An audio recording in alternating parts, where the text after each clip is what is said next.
Hello, hello, homeschoolers. I hope we are catching you at the good time. I am Novi Antan, your homeschool coach, and welcome to the iHomeschool PH YouTube podcast, where we'll talk about what really matters most in our homeschooling journey. And you are listening, or maybe you are watching us. Thank you so much for choosing to be with us today. For today, I'm really excited with our topic. And I just want to start with sometimes, no, I will ask you, have you ever tried explaining a new concept to someone and the person you're speaking to you suddenly replies, well, I'm a visual learner, as an explanation of why they are not understanding? That's put you into an awkward situation sometimes. So, do you grab a paper and a pen or try to verbally explain it again in a new way and a clearer way? I think you won't do that, but I just want to talk about the myths about the learning style. But then again, before we go to that topic, I would just like to introduce our guest for today. She's an author of the book Discover Your Child's Learning Style and the Self-Portrait Online Strength Assessment. She has a master's degree in education in California life teaching credential for regular and special education. For more than 25 years, she has been teaching, conducting workshops and seminars, and consulting with parents and teachers. She has coached thousands of homeschooling students and their parents as well as classroom teachers and educators. She is co-founder of the Learning Success Institute, where parents and teachers learn how to focus on strengths, also called power traits, and to coach every child for learning and life success by meeting their individual learning needs. So let us welcome Mariaemma Willis. Hello. Hi, thank you so much. I love being Yes, here. Thank you. yes. Thank you so much, Mariaemma. Thank you for just being here in iHomeschool PH. I just want to tell everyone, no, she's my mentor. She didn't even know even 15 years ago that she's my mentor because of that book. Yeah, discovering your learning style, it really helped me in my homeschooling years. It's like saved me like more than 10 years of my homeschooling. So thank you so much for doing this with Victoria, Maria Emma. You're And welcome. last year was really a meaningful a year for me because as you have mentored me last year, I really have this more perspective and an open mind about this topic, especially here in the Philippines. There's a lot of questions about the learning style. And I do believe you're the right person for this to explain it to us. So, what is really the truth about learning style? Well, so really all that learning style means is that we focus on strengths. When you focus on strengths, that's really the truth about learning styles. That's what learning styles are. And it's so amazing to me that in the last few years, even here in the U.S., some educators, some people have started saying, "Oh, that's a myth. Learning styles don't exist. That doesn't help anything. Everybody, you can just teach everybody the same way." I just don't Mm-hmm. even understand that because, like you were saying before, even in the adult world, somebody will say, "Oh no, you have to draw it for me. I can't. You can't just tell me the directions. You have to show me on a piece of paper, or I have to see a map." Um, or they might Mm-hmm. say, I have to do it. If I don't do it, I can't learn it. So, and that's just a little tiny bit about learning styles. But I think we all recognize we're all different. We learn differently, we do things differently, and we have different learning needs. And that's really what this means, learning styles. So let's get started here. And I'll do a little bit of background and then we'll get into the specific learning styles. So, first of all, the number one need for real learning to take place is safety. we know from study after study that if a student, doesn't matter if it's a young child or even an adult sitting in an adult class, college or whatever, if you're upset or afraid that you can't understand something, or you think that you're not smart enough, you can't really learn. Mm. And it's not safe for you because you're thinking, oh my gosh, what if they ask me a question? What if I don't know it? What if I'm not smart enough? And kids do this all the time. Well, safety, of course, means physical safety. You don't want to be in a place where you're afraid that somebody might physically hurt you. You can't learn if that's happening.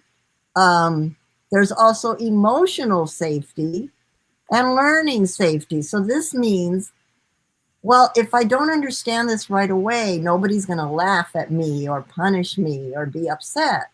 And mistakes are okay. I can try things. Mm-hmm. So this makes so much sense because if you already knew everything, you wouldn't have to go to school, right? Yeah. If you got everything right, why would you have to be in school? So of course you're going to make mistakes and you won't understand everything right away. But that's what learning safety means. Yeah, And I love what you have projected there because you are setting the atmosphere, isn't yes, it? And yes. parents would always love that. I mean, that is the first thing that they want their kids to have, to be safe. Mm-hmm, Okay. Thank you so absolutely. much for Yeah. So an important source of safety is the relationship between the child and the parent, or the child and the teacher, if it's a different teacher. Um, and if you are the parent and the teacher, then there's that relationship. So this is a quote from a Dr. Comer here in the US.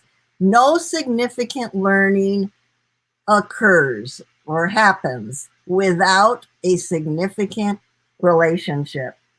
And, that's a really interesting thing because if you don't have a good relationship with the students that you're teaching, they won't really learn well. And a lot of teachers don't understand this. They're kind of mean and authoritarian. And one educator said, "Kids don't learn from people they don't like." So you you have to have a good relationship with them. And of course, if you're a homeschooler and you're the parent, um, hopefully you have a good relationship. But it can be even better if you understand their learning needs. Um, so, students feel safe when parents and teachers understand their learning needs, focus on their strengths, they honor the pace and rhythm of the child, they identify the interests and passions of their students, and they encourage their students' goals and what they want to do, their career ideas, and the path they want to take. So, ways to do this is to personalize the curriculum. So, if you're a homeschooler, this is really easy to do. Safety and trust are built up when the curriculum is personalized to meet those learning needs. This increases their learning, their confidence, and their motivation to keep going. Another way to build safety and trust is by encouraging their goals and their career paths, and acknowledging and supporting their strengths and interests. So the result, if you do this, is that students will feel safe and then they'll be able to learn with a growth mindset. Do you have that expression in the Philippines? Novi, do you have growth mindset? the growth mindset. No, no, I don't know anything about it. Oh, okay. Well, it just means that when students feel safe and acknowledged and the adults are meeting their learning needs, then they believe that they can grow and learn. That's what it Oh, means. They okay, believe in themselves and they believe that they can learn. okay. Instead of feeling like I can't learn this, I'm too dumb, or I'm not smart, or this is too hard. Instead, they're no, wait a minute, I know I can learn. Let's figure it out. We'll figure it out. And then they can also persevere through struggles, which means they'll stick with it. If something is a Yes. little hard, but they believe in themselves and they know that they can use their own strengths to learn that, they will stay with it. And of course, if they're interested in learning, then they'll become lifelong learners. So this isn't just for school right now when they're young, it's for their whole lives. It's So true. these are our laws. We call them the laws for successful learning. Learning doesn't have to hurt. If you meet their learning needs, success leads to more success. So you want to point out what's right, like saying, oh, you got 2 correct, or wow, you almost got it now. Next time you probably will. Instead of saying, okay, you missed 3, or you got this many wrong. Yeah. That's not leading to success. When Yes. you point out what's right, then you're leading your student to success. And coaching brings out the star. So those are our 3 laws by supporting their goals and their aspirations. So in our system, we came up with the power traits or learning styles. These have different names. You can call them power traits, learning styles, or strengths. It all means the same thing. So we're talking about having the students feel safe by respecting and acknowledging their pace, their rhythm, how they learn best, what they need for learning. Well, looking at these areas helps you to do that. So we have dispositions, we have modalities, we have talents, interests, and environment. And so there are items in each of these, and I'm just showing the whole picture now, but we're going to talk about these now. So, What I really love about this, because as I was trying to gather some myths about the learning style, they were trying to say that you need to be, you are boxed, you are labeled. But with this that you're introducing right now, I'm so excited for you to be able to explain that. There's a lot of choices for you to be able to gauge and honor your child's learning space. And it's not actually focused on learning, but in life. And that's what I'm really excited about as you introduce this modalities today. yes, thank you, Novi. And it's for life.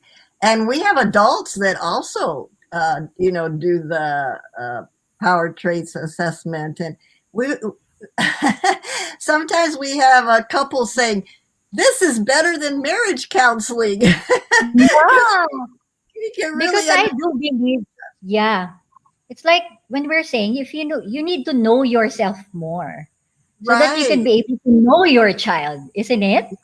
Because Yes, you're different, you have the different modalities and learning style, but it doesn't mean that we are labeling you that this is the only thing that you should learn, this is the only thing that because you have a title. It's not that.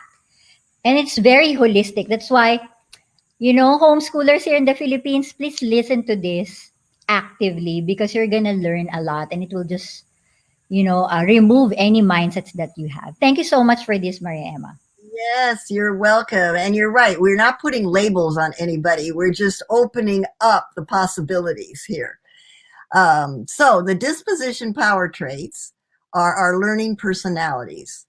It's a kind of what other people see. Our personality shows up, and it shows up early. When you're 2 or 3 years old, sometimes you already, say things like, "Oh wow, my child is a little artist," or someone is, a visitor, a friend is over and says, "Oh wow, your child could be a lawyer. She's always debating."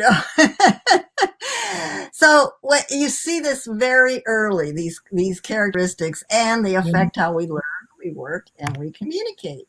And so here they are, the dispositions, 5 of them. The spontaneous disposition basically needs to move in order to learn. The organized, you mentioned that that's my highest one, is to plan, have a schedule. The curious disposition loves to discover. The Mhm. supportive is interact and work with other people, and the imaginative is wonder. So those are the 5. And here is, again, I'm trying to show why it's so important to look at these different characteristics and these different needs. It's not safe for a student if, let's say, a student is a curious disposition or a spontaneous disposition and has to just sit at a desk, like the organized disposition, just sit there and just read or just write or not move. I mean, that's the way we've done it for years, but Yeah. it doesn't work well. And that's why so many students are discouraged and feel like failures and don't really know what they should do in the world when they grow up. So here it is, the majority of inventors, scientists, musicians, poets, artists, entrepreneurs, philosophers, even missionaries, artists of all kinds, creative people, they are these dispositions: curious, spontaneous, imaginative. We have to take care of these dispositions because we really value these people when they're adults, right? We Yes. value musicians, we value scientists and poets and artists and creative people. But when they're young and they're in school, for some reason, oh no, you can't be like that. You have to be like Yeah. this. Yes. So here's an example of teaching something to all the different styles, some ideas. Just to give you an example, so if you're studying the ocean, the first, that little picture there, that first one represents the curious disposition.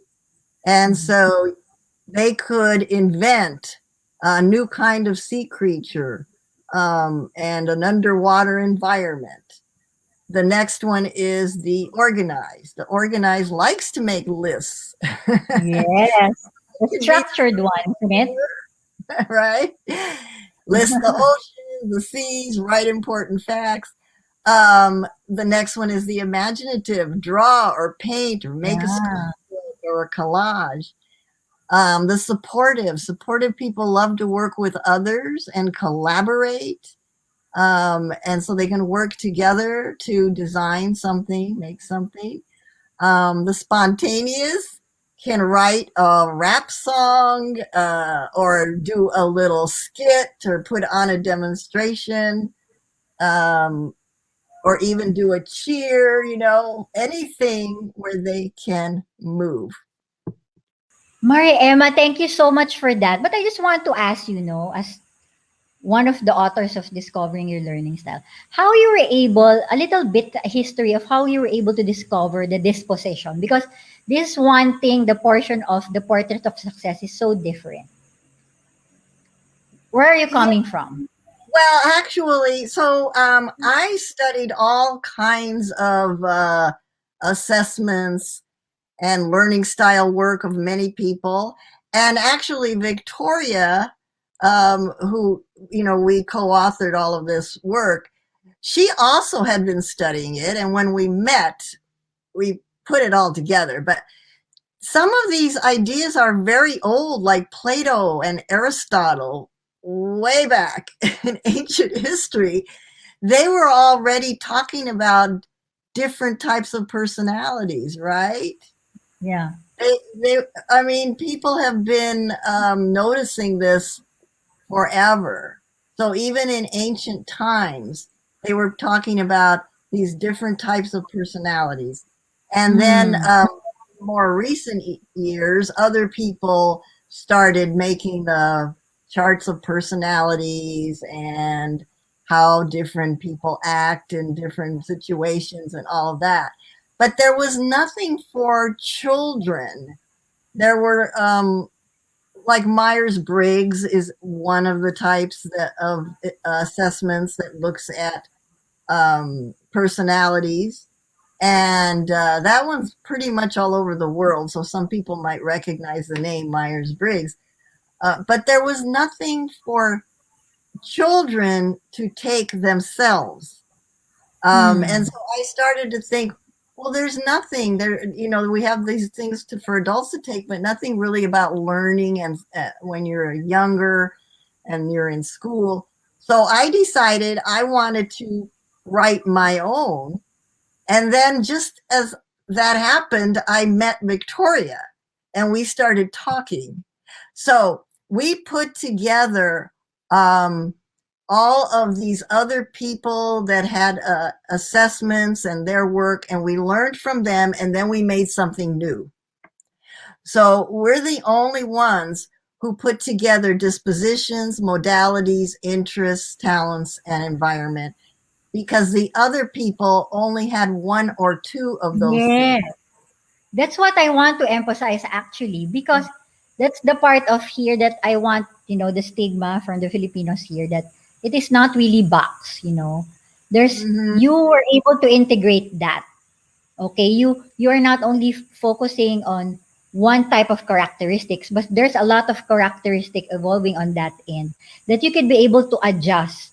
And my question is, for this one, would you think, for the sake of our audience who are listening or watching, would you think Mm-hmm. that if ever they will able to discover, okay, I know we're still in the first part of the of the conversation, but does it change? I mean, you were trying to tell us a story about the um, starting with children. So when they take this assessment, would it change through the years? I mean, as they, go to adulthood?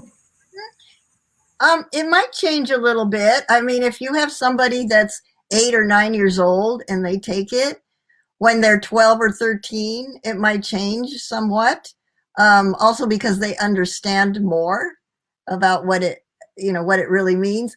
However, I have to say that about 90% of the kids who take it, when they take it later, they score almost the same. They really know themselves if you give them a chance to answer these kinds of questions. Sometimes the top two dispositions just switch, like maybe curious was first and spontaneous was second, and then they take it later. You've learned a lot about yourself then, and so it can change. And a lot of times, what changes is that, like, your top two will switch. So, for example, if you were the highest in curious and second highest in spontaneous, they might switch, and spontaneous would be the highest, and the curious would be second. So sometimes you get those kinds of changes. So if they really understand the questions and they answer them accurately, like for who they really are, then the scores should actually stay pretty consistent. So that's what we've found. Because if you're this disposition, you continue to be that disposition. If this is your main modality, you continue to have that main modality and the talents and so on. So next we're going to look at modalities. Now, the modalities are, you can think of it as our information processing equipment. It's the best way for your brain to bring in information, to process the information, or learning of any kind. So what's the best way for you? So now this is interesting because, again, most people, when they talk about learning styles, they think, oh, visual, auditory, or tactile. And this might be part of why some people are saying now, oh, that's a myth. Because there's a lot more to learning styles than just auditory, visual, and Yes, I tactile. totally agree. Yeah. For one thing, all of these other areas we're talking about makes up your learning style, like disposition, environment, talents, interests. But also in the modalities themselves, there are different types of visual, different types of auditory, different types of Mm. tactile kinesthetic. So here's the auditory. Of course, we have the listening. That's when you're good at listening to the information. So you learn well from audiobooks or lectures or listening to other people explain. And then verbal. Now, this one is interesting because verbal people need to hear their own voice. So they learn better if they can talk out loud, even to themselves, or teach it to somebody else, or reading it out loud, or discussing with others. I love to tell this story about my husband was at our church. He was teaching some young people to be altar servers at our church. And he was giving them a little quiz. And so he's not a regular teacher, he was he was just there working with this group.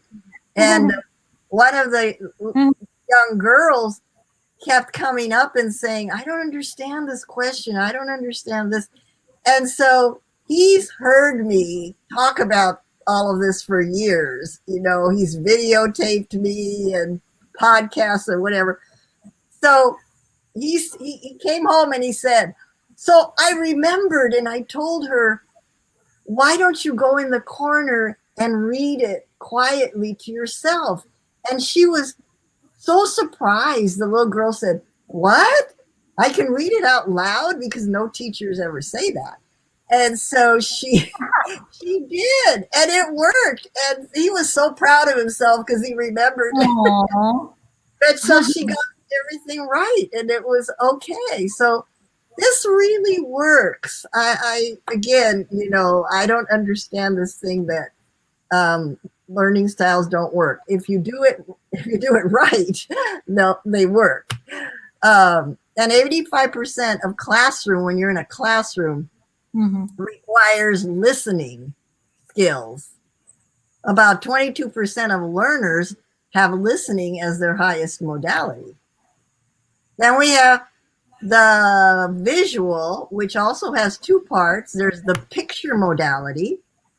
And so this is the person who needs to see it, the illustration or a chart or a graph, a map, a video. And here's a tip. Flashcards usually don't work for a picture learner because if it's got words on it or numbers, it's not a picture. Oh. So you got to think about that. Yeah. So that is something new. Yeah. You need a new strategy. Yeah. For a picture learner. Now, a print learner, which is the other visual person, of course, that's the person who learns really well by reading anything. Books, textbooks, newspapers, and flashcards. Flashcards can work with a print learner. But the majority of school studies, at least in a classroom, require almost all print skills. And many more students are picture learners than print learners. So, Mariaemma, this print modality, this is the standard that we are using. I mean, we grew up with this. And that's the only thing that, our teachers are telling us to do. The one way of learning. Right. Read. And even in homeschool, because we think that's what we're supposed to do, read the book, read the textbook, read this, read that. And there's a difference between being able to read and learning the best through reading. So of course you want your kids to learn to read. I'm not saying that. But even if they read well, it might not be their best modality for taking in information. So we have to be aware of that. And not everybody has to love reading, you see. And of course, nowadays, there are so many options. We don't have any excuse. You have the internet, you have videos, YouTube, and there are so many ways to learn. Audio, So it doesn't have to be print all the time. And we have to balance it. We have to give our non-print learners options for getting their information in a different way. So it works for them. Yeah.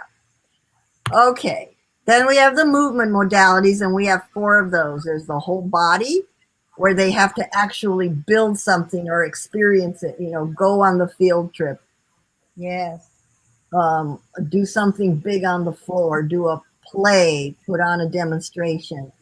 Hands-on, that's the taking apart, making something, figuring it out. Sketching, we have sketching learners. They have to draw or doodle while they're Yes. learning, or to help them learn. They need to do that. And then the Mhm. writing learner, that's the one we think of the most. Yes. We want people to be writing learners, but not everybody is. And those are the people like me. If I took notes or made outlines, I just remembered everything for the test because I was a writing learner. Yes. I love how you and Victoria were able to break this down because through the years I grew up with this modality, the audio, the visual, and the kinesthetic. And we have only one track mind of thinking when we say audio, it's only one image. Right, This one, you were able to break it down. And it's so right. lovely to be able to discover, oh, that's me. Oh, that's why, So Yes. some of the questions in our mind that you are like that. So yeah, thank you for just breaking this down for us. It's more easier for us to understand. Well, this came out of my experience working with students for years, and the the things that were out there weren't working, and so that's how we experimented, and I found my own way of doing things, and so did Victoria, and we put it together. Um, so the red print at the bottom there says some research indicates that 50 to 60% of students are whole body hands-on learners. That's also in the population. Most people are hands-on movement type learners. So we have to meet those learning needs of those students. There are a lot of them. And then environment power traits. This means what's the best environment of the surroundings for you? They can really affect our ability to think, learn, and work. And sometimes just a simple change can really make a big difference. One teacher said, oh, after I gave the self-portrait to my students, I saw that some of them did best if they worked by a window, and some needed a light, and some wanted to be in a darker corner. And so he fixed the classroom so they could do that. And he said it just made a big. Oh, And I mean, oh, that's that's just a simple cool. thing, right? Yeah. You didn't So know money, you didn't have to spend any money or buy anything to do that. It's just it's very easy. true. And usually, I mean, people don't know that how environment is really, really a vital role in learning, isn't Mm-hmm. it? I, I, That's I didn't even, yeah, I didn't even realize that. That's why when I read your book 15 years ago, that's the first thing I made. And I asked my kids of their opinions on how they want, their area to look like. So ah, it was very interesting because they were engaging and they're also involved in doing that type of environment. It's not only the disposition and the modalities, but the environment. I mean, we were mindset that in order for you to learn, it should be like totally silent in a desk and in a chair with a isn't it with an armchair? I don't know. That's where I grew up with a wooden armchair, and that's it. You just need to be silent and you just script. So it's so beautiful that I can see my kids, lying down, back and forth and even moving while learning. So I just love the freedom of how it is. Thank you so much. yes, Novi. And look, see the next slide? This is what people prefer, what you just said, quiet, Yeah. sitting at a desk, and being alone. And people think, well, you can't learn unless you're quiet, sitting at a desk, and alone. You can't learn otherwise, right? Yeah. That's what you said. That's how you grew up too. But Yeah. look, all these things can affect you. Some people need music to learn better. Some people need some noise in the background. If it's too quiet, they can't work. Some people need quiet. Some people need to sit. Some people do better standing up or lying on the floor. Some people need bright light, natural light by the window, or dim light. And so all of these things have to do with the environment. And you can't always provide all these things for every Yes, yes. single person, but you can provide a lot of them, right? I mean, Yeah. you can have one person working on the floor if that's where they do their best work, or if they want their pet next to them, they could do that. If they want the natural light, they can go outside or by the window. If they need to stand up, they can have a tall table. So there's a lot that can be provided for students. And when we, the adults, the parents and teachers, are really trying to provide them with their needs, they're okay if it's not 100% because they're being acknowledged and understood, and Yeah. they realize, oh yes, you're trying to do the best that works for me. Yeah. So And the child will be able to feel that because the goal here is to be able to recognize the need.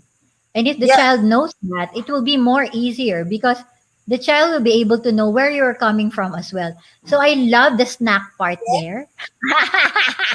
Because yes, Filipinos loves to eat. We have called there's a Spanish tradition that it was given to us and it's called merienda. Okay. oh So that's a snack or merienda that we do. And I have this work box that I did when they were still small. And sometimes they will be surprised. I will put their favorite snack in each of their work boxes before they start school. And they're so enthusiastic to do it. So it's really cool, isn't it? Because that. yeah. It's just that sometimes when I'm trying to reflect, oh, if I was able to do because there were times, isn't it? When you were in the process of studying, you're really hungry. And if Yes, when you're hungry, you cannot yes, be able to make your brain function that well. right, right, because I mean, it takes energy to think and do brain work, right? And And so, there are what? really some kids like that, isn't it? Especially boys. And Mhm. sometimes we don't understand that why is the child keeps on drinking or keeps on eating, but because that's it. Yeah, Isn't it? and why not? I mean, what difference does it make if they're learning? I mean, Yes, of yes. course, if they're in the library or someplace, of course they have to learn. You can't do that there. You Yeah. have to be quiet in the library. You can't have food in the library, of course. But we're talking about meeting their learning needs when they are at home or in a class. And again, this is for their whole life. This isn't just for school. When you help them learn this, they are learning to meet their needs as adults later on and know Yeah. what works best for them. So then interests. Their interests are the greatest motivators. If you're Yeah. interested in something, you will work very hard for it. And nothing is better than your interest. If you're interested in something, it's even better than having a talent. So, whenever possible, allow students to learn about things they're interested in. Now, the there is a little problem that a lot of times parents or teachers take away the things the kids are Mm. interested in as a punishment. They Yeah. say, "Well, this is privilege, and if you can't do your math, you can't play soccer, or you can't ride your horse, or you can't go outside and ride your bike until you are better at this." And Yeah, and I that, agree with that. There are some, I'm not sure, but some of the homeschoolers that I was able to coach, they always start with the hard subject. They yes, were going to say that start with the hard subject so that you'll be done over. But I realized some of the kids, they will be so tired because they started with the subject that they don't like. yes, They're gonna get tired, and between the parent and the child, they will just keep on bugging each other. No, you have to finish this, so that when you finish this, I will give you this.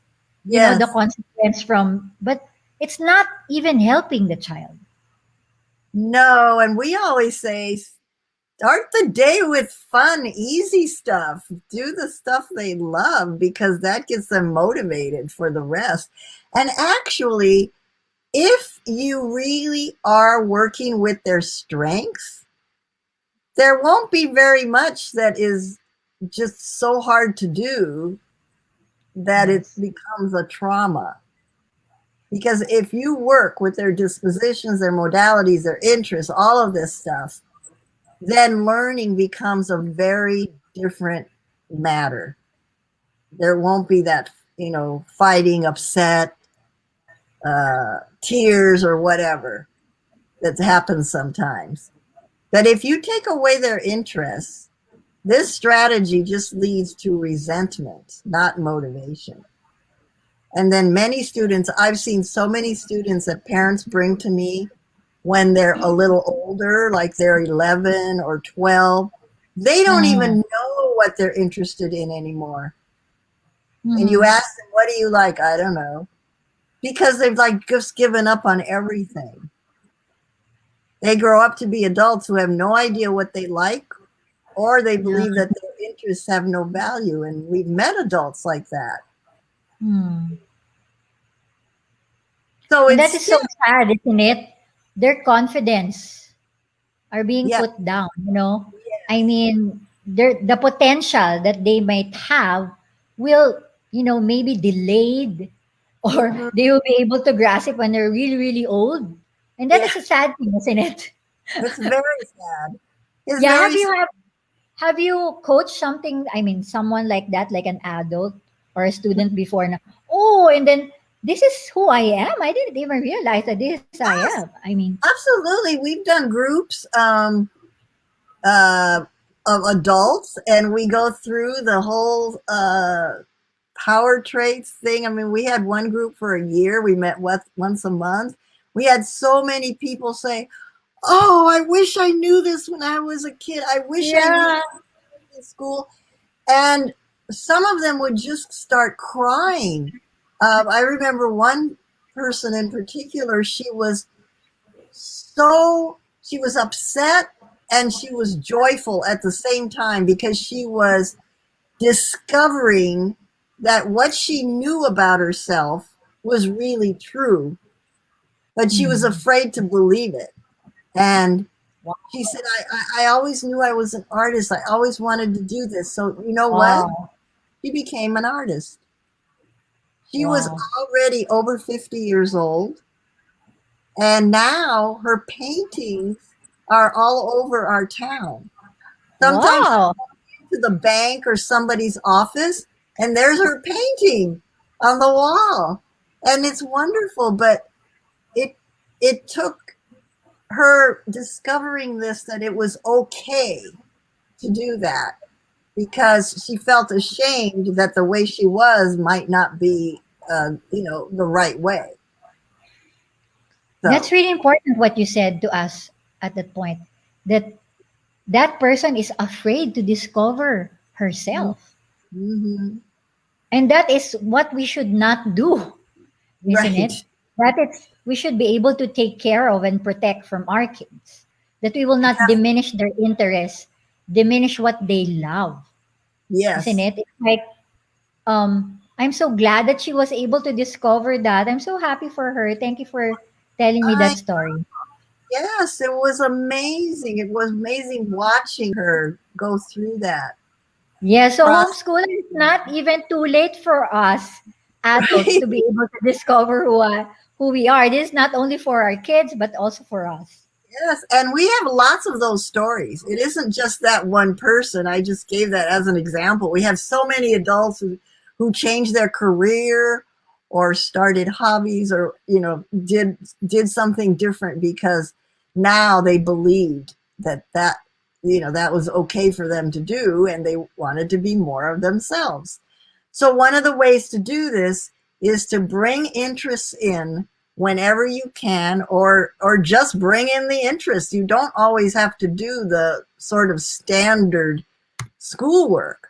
But look, there's the chemistry of cooking. If somebody's interested in cooking, all of cooking is chemistry, right? Yes. Things up. Somebody loves horses. Let's look at the history of horses, learn all about horses. Skateboarding, physics. Physics is related to skateboarding. Or making a photo journal for literature or history, putting on skits, creating games. There's all kinds of things that you can do. Making PowerPoints, making YouTube videos. You know, Yeah. there's so many things now that students can do. So then we have the talents. Talents are things you're just born with. They're easy for you to do from the beginning. You might need, a little uh, you might need some classes to refine your talents, but you already have that talent. Like when you see little kids that already can draw, I mean, I can't draw, but you see these little kids that are already drawing. That's a talent that they're born with. So we need to acknowledge and encourage talents that students are interested in and integrate the talents whenever it's possible. And another thing is avoid forcing talents when there's no interest because Oh, I love that. sometimes students have a talent, but they're not interested in it. It's Maybe they're true. really And math, but yeah, they're not interested. yeah. Maybe we can be able to discuss as well, maybe sometime. But I'm not sure, but some parents would like to give their talent to their kids. And they were Yeah, trying to let them see that, hey, this is your talent. No, it's not really her talent. It's your talent. It's just that you were frustrated that it didn't happen to you. And yes. sometimes that's that's a good thing because that's the culture that we have here in the Hmm. Philippines most of the time. Yeah, The frustration that you have that you weren't able to do when you were in your peak and you want to give it to your kids, isn't right. it? So take note of these parents. Yes, definitely. Okay, so here are some of the talents that we have on our assessment: music, word language, math logic, mechanical talent, 3D, that's the artist's talent, artist or architecture, those kinds of things, body coordination, self care, people, nature, animals, humor, and life enhancement. So Mhm. I'm just doing that quickly because, Yeah. we can talk all day, right? Yes, I know. But we don't have any enough time. You're But I right. like what you said. I still remember what you said to me about talents that it doesn't, even though they have it, it doesn't mean they like it, isn't it? Right, right. Yeah. So we're going to wrap up here. This is Rita Pearson. I love her. She's not with us anymore. She has an amazing look Oh, up Rita Pearson on YouTube, and you'll see this oh, amazing. I think it's called "Every Child Needs a Champion." I think that's what the uh-huh. video is called, but that's what she said. Every child deserves a champion, an adult who will never give up on them, who understands the power of connection. And Wow. so, this power traits assessment that you were talking about, it's a tool that allows you to be that champion, to build a safe and trusting relationship with your children or your students, and to honor their pace and rhythm. But when you use it, you're saying to them, I'm listening to you, I understand what you need, and you're important to me. And I want to provide what works best for you. So the power traits assessment tool goes over all those 5 areas that we talked about here in this podcast, and so that's just a little chart to show what we were talking about. The 5 areas. So if you focus on strengths, that's what this is all about. It's a powerful relationship and connection tool for discovering each student's power traits or learning styles and focusing on their strengths. And that's all. Wow, thank you so much, Mariaemma. Truly, definitely, it was debunked. The myths all about the learning style. Thank you so much for all those beautiful clarification. And definitely, I totally agree with you with each and every one. No? And I just want to, emphasize definitely, no. I realized when you were saying it's really the connection with the child and meeting the child where he or she is. It's not Mm-hmm. even the curriculum that you're gonna use or whatsoever, but it's about meeting the child where she is. Or there are times that the child is sad or the child is happy. Where is the child coming from? Etc. etc. But with this portrait of success assessment it will be more easier for us. So parents, do not be afraid. And I believe, with this new learning that you have to our podcast and our YouTube, I hope it was able to open your mind. And I do believe if you're more interested, please go to ihomeschool.ph or email me at ihomeschool.novi@gmail.com for more of Portrait of Success on how to go about this. And definitely, Mariaemma, do you have any last word for us? And if you have any announcement, please do share to Yeah, us. that if people go to powertraitsforlife.com. So we have a lot of podcasts that we have also done. You can see here. So it's all free. So if people listening want to go to powertraitsforlife.com, you just click on podcasts, and you are free to listen to all of these talks. And we'll put this one on here too. I know that Novi is going to have it in a few places. But feel free to come over, and you see we have, let's see, we've got our cares and fit principles, which we didn't talk about today, Mhm. celebrations and gratitudes. And then there's something for each disposition on every single one, lots of details. The brain and learning, strength-based homeschool, relieving stress, all kinds of things. So you can go there, and yeah, I mean, I think that's it. You already talked about that if people are interested, they can get the assessment through you. And thank you so much for having me. Let's do it again sometime. Yes, thank you so much. Thank you for being patient with us with all of the technicalities that we have today. And Sure. I just want to be honest with our audience.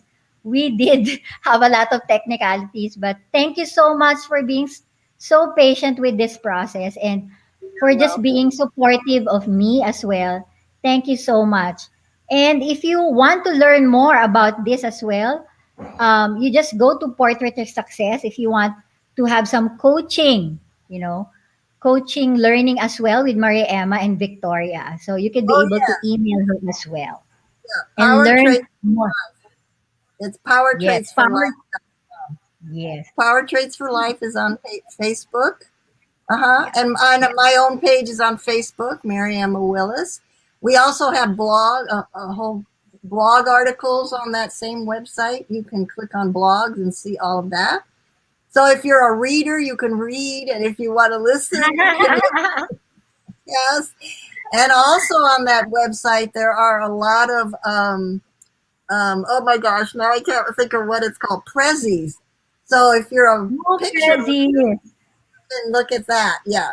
So Beautiful. Thank you so much. The organized person that you are. Everything is here. Thank you so much.